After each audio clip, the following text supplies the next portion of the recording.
आज से मैं एक और सीरीज को एक्सप्लेन करने जा रही हूँ। इस सीरीज का नाम सोल लैंड 2 है और आज मैं इस सीरीज को भी कंटिन्यू करूंगी।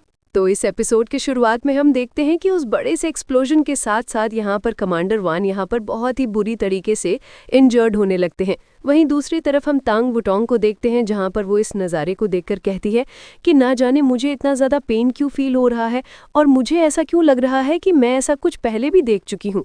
इसी के साथ उसे अपने कुछ पुराने मेमोरीज की एक झलक दिखती है, लेकिन उसे कुछ भी क्लियरली याद नहीं आता। वहीं दूसरी तरफ हम कमांडर वान को देखते हैं जहाँ पर वो गुस्से में तिलमिलाना शुरू कर देता है और वो कहते हैं कि आखिर ये इस लड़के से मुझे मौत का डर क्यों लग रहा है। कमांडर वान कहता है कि नहीं, ऐसा नहीं हो सकता, मैं इतनी जल्दी नहीं मर सकता। जिसके बाद वो यहाँ पर अपनी पावर को रिलीज करते हुए कहते हैं कि मैं कमांडर वान यहाँ पर ऐसे ही नहीं मर सकता।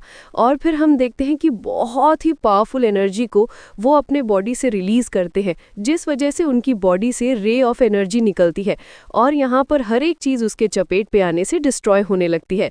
इसी के साथ यहाँ पर हम ब्रदर सैंग और डेंग यूजी को भी देखते हैं जहाँ पर इनकी हालत भी खराब होने लगती है, पर सभी लोग अपने अपने वेपन्स का यूज करके उस रे ऑफ एनर्जी से खुद को प्रोटेक्ट करते हैं। इसी दौरान हम देखते हैं कि जो सिस्टर यगुई है वो भी थोड़ी सी इंजर्ड हो जाती है और अगले ही पल कमांडर वान इस हद तक पावरफुल हो जाता है कि यहाँ पर उसका मेंटल ब्रेकडाउन होने लगता है, जिस वजह से बहुत ही पावरफुल एनर्जी रे अब इसकी बॉडी से रिलीज होती है, जिसे देखकर युहाओ भी खुद को उस अटैक से बचाते हुए कहता है कि इसका ये जो मेंटल अटैक है ये वाकई में बहुत ही ज़्यादा डेंजरस है।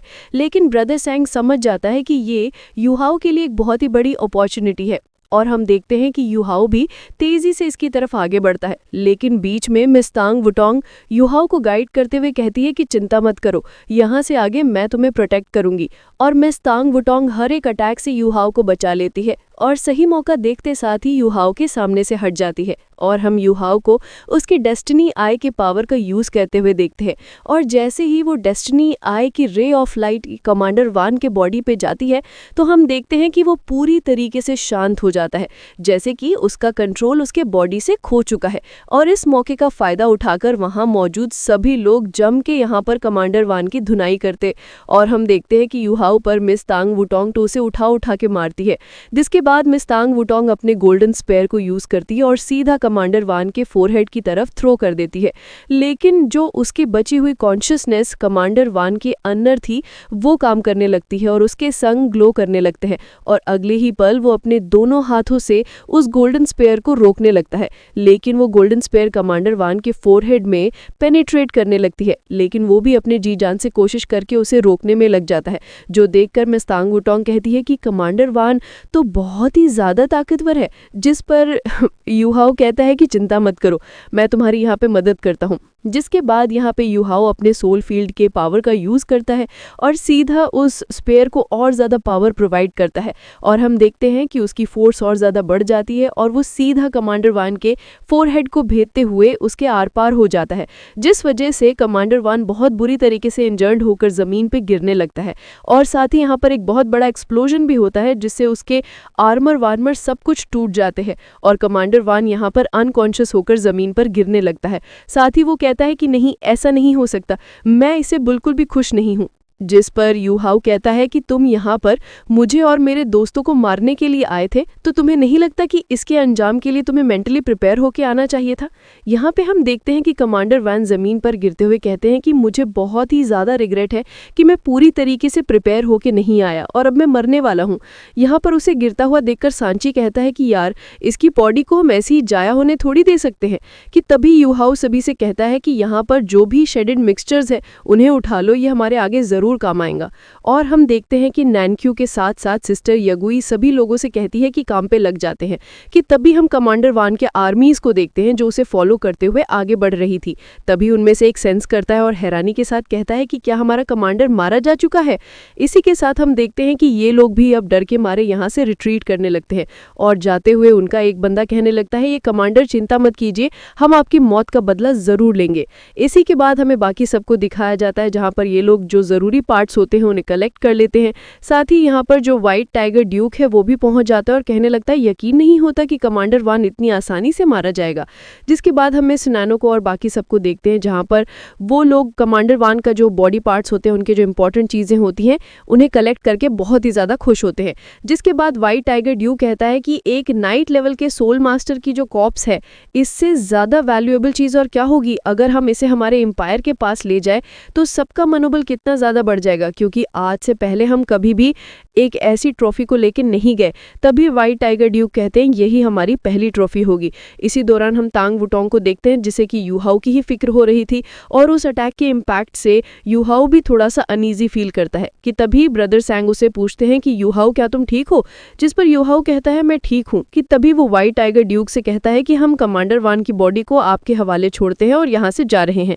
जिस पर व्हाइट टाइगर ड्यूक कहने लगते हैं कि यूहाओ तुम्हारा बहुत ही शुक्रिया। कि तभी हम देखते हैं कि यूहाओ जाने से पहले उसे सन एंड मून एम्पायर का वो जो सोल्ड अटैकिंग टूल है उसका कोर उनके हाथों में सौंपते हुए कहता है कि ये आपके बहुत ही ज्यादा काम आने वाला है। जिस पर व्हाइट टाइगर ड्यूक कहते हैं कि यूहाओ इस बार तुम्हारी टीम ने जो बेनिफिट हमें और इस एम्पायर को पहुंचाया है ना, इसका मुकाबला कोई भी नहीं कर सकता। तुम लोग वाकई में हमारे इस एम्पायर के उभरते हुए हीरोज हो। यहाँ पर ये कहते साथ ही वो यूहाओ के कंधे को थपथपाने के लिए अपना हाथ आगे बढ़ता है, लेकिन यूहाओ पीछे हटकर कहने लगता है कि माफ करना लेकिन मैं बहुत ही ज्यादा थक चुका हूँ और अब मुझे वापस जाकर इस बारे में रिपोर्ट करना है। ये कहने के साथ ही यूहाओ यहाँ से जाने लगता है। इसी के साथ हम देखते हैं कि यहाँ पर यूहाओ और बाकी सब लोग चले जाते हैं और व्हाइट टाइगर ड्यूक को समझ नहीं आता कि आखिर यूहाओ ने ये चीज़ क्यों की। और तभी हम देखते हैं कि रास्ते में ही यूहाओ का सिर घूमता है और वो गिरने वाला था, लेकिन तभी यहाँ पर बाकी सब लोग उसे थाम लेते हैं। और फिर हमें थोड़ी देर बाद का सीन दिखाया जाता है जहाँ पे हम देखते हैं कि ब्रदर सैंग बाहर आकर बताने लगता है कि असल में यूहाओ ने अभी अभी जो डोंग पाम टेक्निक का यूज़ किया था उसी वजह से हो रहा है। साथ ही ये कुछ डोंगर का भी असर है, लेकिन फिलहाल के लिए हमें उसे एक रात अच्छे से सोने के बाद वो पूरी तरीके से रिकवर कर जाएगा। यहाँ पर ये कहते साथ ही ये लोग जाने लगते हैं, लेकिन पीछे से मिस तांग वुटोंग उसकी बातें सुन लेती है। वहीं दूसरी तरफ हम यूहाओ को देखते हैं जो कि अपने सपने में तांग वुटोंग को ही याद कर रहा था और कहने लगता है कि आखिर तुम कहाँ पे हो, क्या तुम सच में जिंदा होगी। इसी के साथ ही यूहाओ अपने माइंड में उसी पल को सोच रहा था जब वो डोंगर को उठाकर उसे टैंक सेक्ट में लेके जा रहा था और वो मन में कहता है कि जब मैं तुम्हें वहां लेकर जा रहा था तो तब डमिंग और अर्निंग ये दोनों मुझसे बहुत ही बुरी तरीके से पेश आए। शायद ये इसलिए क्योंकि तुम बहुत बुरी तरीके से इंजर्ड हो चुकी थी और तुम डीप स्लीप में चली गई। लेकिन डोंगर मैं बस इतना कहना चाहता हूँ कि अगर तुम इस दुनिया से जा चुकी हो तो प्लीज़ मुझे भी अपने साथ ले जाओ। इसी के साथ यूहाओ अपने डीप ख्यालों में खो जाता है कि तभी उसके रूम में मिस तांग वुटोंग आती है जिसे कि यूहाओ की बहुत ही ज़्यादा फिक्र हो रही थी और उसकी शक्ल देखकर ही हम ये बता सकते हैं। और वो मन में कहती है कि मैं नहीं जानती कि जिस पावर अटैक का तुमने यूज़ किया उसका नाम क्या है, लेकिन मुझे बहुत ही ज़्यादा बुरा लग रहा है। यहाँ पे मिस तांग वुटोंग यूहाओ के लिए फिक्रमंद हो रही थी कि तभी सीन शिफ्ट होता है और हमें ड्यूक को दिखाया जाता है जहाँ पर उसके हाथ में वही कोर स्टोन मौजूद था। और यहाँ पर वो व्हाइट टाइगर ड्यूक से कहती है कि क्या वाकई में यूहाओ और उसके दोस्तों ने मिलकर कमांडर वान को मार दिया। जिस पर व्हाइट टाइगर ड्यूक हाँ में सिर हिलाते हैं और यहाँ पे ये चीज़ सुनकर जो ड्यूक का बेटा है उसे थोड़ी जलन होती है और वो अपने मन में कहता है कि मैं यूहाओ से 5 साल बड़ा हूँ, लेकिन अगर स्ट्रेंथ की बात की जाए तो मैं उससे बहुत पीछे हूँ। यहाँ पे हम देखते हैं कि शिकीवू पूछते कि आखिर इन लोगों ने ऐसा कैसे किया। जिस पर व्हाइट टाइगर ड्यूक बताते हैं कि मैंने बस उस आखिरी नज़ारे को देखा जहाँ पे यूहाओ और उसके दोस्तों ने मिलकर कमाल के कोऑर्डिनेशंस का यूज़ किया और उस कमांडर वान को पूरी तरीके से घेर लिया और उसकी जो कॉम्बैक्ट इफेक्टिवनेस है उसे पूरी तरीके से चकनाचूर करके रख दिया। इवन कि अगर उस वक्त खुद कमांडर वान जिंदा होता तो वो भी यही कहता कि इन लोगों ने इसे चारों खाने चित कर दिया था। एंड में यूहाओ ने अपने हाउ डोंग पाम स्ट्राइक से फाइनल ब्लो दिया और मेनली इस पूरे के पूरे मिशन में 4 लोगों ने बिल्कुल की रोल को प्ले किया, जो कि और कोई नहीं बल्कि सू चैंसी, जियांग नैन्नाओ और यूहाओ थे। तो यहाँ पर जो जज है वो कहने लगती हैं कि लेकिन जो मेन सोल मास्टर है वो ज़रूर यूहाओ ही रहा होगा। जिस पर ड्यूक का बेटा कहता है कि हाँ आपने बिल्कुल सही कहा, क्योंकि जब हमने यूहाओ के साथ प्रैक्टिस किया था उस अलाइट फोर्स में तो यूहाओ ने वहाँ पे कमाल कर दिया था। जिस पर व्हाइट टाइगर कहता है कि हाँ इसने बिल्कुल सही कहा और अब मुझे ये लगता है कि आगे चलकर पोसाइडन पवेलियन को लीड भी कर सकता है। और अब मैं समझा कि क्यों इतने कम उम्र में वो पोसाइडन पवेलियन का सबसे यंगेस्ट मेंबर बना।